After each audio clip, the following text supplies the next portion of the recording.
आप सभी को जय मसीह की। आज का वचन है भजन संहिता 51 में।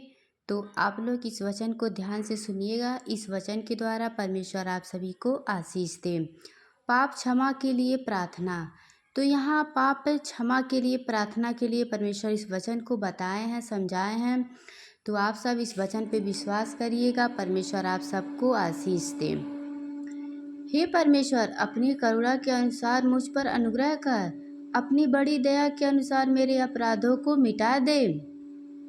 मुझे भली भांति धोकर मेरा अधर्म दूर कर और मेरा पाप छुड़ाकर मुझे शुद्ध कर। मैं तो अपने अपराधों को जानता हूँ और मेरा पाप निरंतर मेरी दृष्टि में रहता है। मैंने केवल तेरे ही विरुद्ध पाप किया और जो तेरी दृष्टि में बुरा है वही किया है। तू ताकि बोलने में धर्मी और न्याय करने में निष्कलंक ठहरे। देख, मैं अधर्म के साथ उत्पन्न हुआ और पाप के साथ अपनी माता के गर्भ में पड़ा। हालेलुया।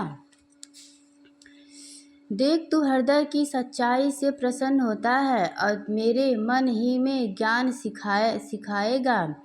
जुभा से मुझे शुद्ध कर तो मैं पवित्र हो जाऊंगा। मुझे धो और मैं हिम से भी अधिक श्वेत बनूं। मुझे हर्ष और आनंदित की बातें सुना, जिससे जो हड्डियां तूने तोड़ डाली है वे मगन हो जाएं। अपना मुख मेरे पापों की ओर से फेर ले और मेरे सारे अधर्म के कामों को मिटा दे। हालेलुया। तो मैं उम्मीद करती हूँ आप लोग इस वचन को ध्यान से सुन रहे होंगे। तो इस वचन को पूरा सुनिए, परमेश्वर आपको आशीष देंगे। जिस पाप को हम लोग जो पाप किए रहे थे, अगर हम उसे मान ले तो हमारा परमेश्वर हमें क्षमा करता है, क्योंकि वो दयालु परमेश्वर है। तो आपने अगर कोई गलती या गुनाह किया हो तो परमेश्वर के सामने उस गलती को मान लीजिए, फिर दोबारा ना करिए। तो परमेश्वर आपके जीवन में वचन के द्वारा आशीष देगा। तो परमेश्वर ने वचन में आगे क्या समझाया है? तो परमेश्वर से कहते हैं, हे परमेश्वर, मेरे अंदर शुद्ध मन उत्पन्न कर और मेरे भीतर स्थिर आत्मा नए सिरे से उत्पन्न कर।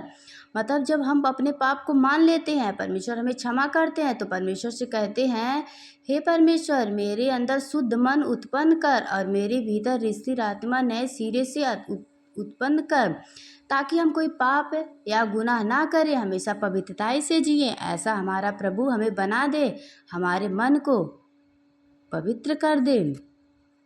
मुझे अपने सामने से निकाल ना दे और अपने पवित्र आत्मा को मुझसे अलग ना कर। अपने किए हुए उद्धार का हर्ष मुझे फिर से दे और उदार आत्मा देकर मुझे संभाल। हालेलुया। तब मैं अपराधियों को तेरा मार्ग सिखाऊंगा और पापी तेरी ओर फिरेंगे। मतलब जब हम अच्छे हो जाएंगे तभी ना दूसरों जो बुरे लोग हैं उन्हें अच्छा ज्ञान दे सकते हैं। पापियों को हम प्रभु का मार्ग बता सकते हैं। पहले हम अपने गुनाहों को मिटा सकते हैं। हे परमेश्वर, हे मेरे उद्धारकर्ता परमेश्वर, मुझे हत्या के अपराध से छुड़ा ले, तब मैं तेरे धर्म का जय जयकार करने पाऊंगा। हालेलुया। हे प्रभु, मेरा मुंह खोल दे, तब मैं तेरा गुणानुवाद कर सकूंगा, क्योंकि तू मेल बलि से प्रसन्न नहीं होता, नहीं तो मैं देता। होम बलि से भी तू प्रसन्न नहीं होता।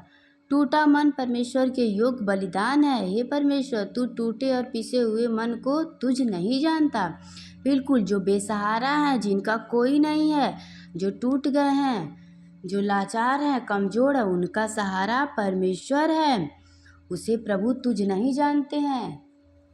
तो आप लोग परमेश्वर के वचन पे विश्वास करिए, परमेश्वर आपको आशीष देंगे। प्रसन्न होकर सिय्योन की भलाई कर, यरूशलेम की शहरपना को तू बना। तब तू धर्म के बलिदानों से अर्थात स्वर्ग पशुओं के होम बलि से प्रसन्न होगा। तब लोग तेरी वेदी पर बैल चढ़ाएंगे। हालेलुया। हमारे परमेश्वर को धन्यवाद की स्तुति करो, धन्यवाद करो उनका, क्योंकि हमारा परमेश्वर महान है और राजाओं का राजा परमेश्वर है।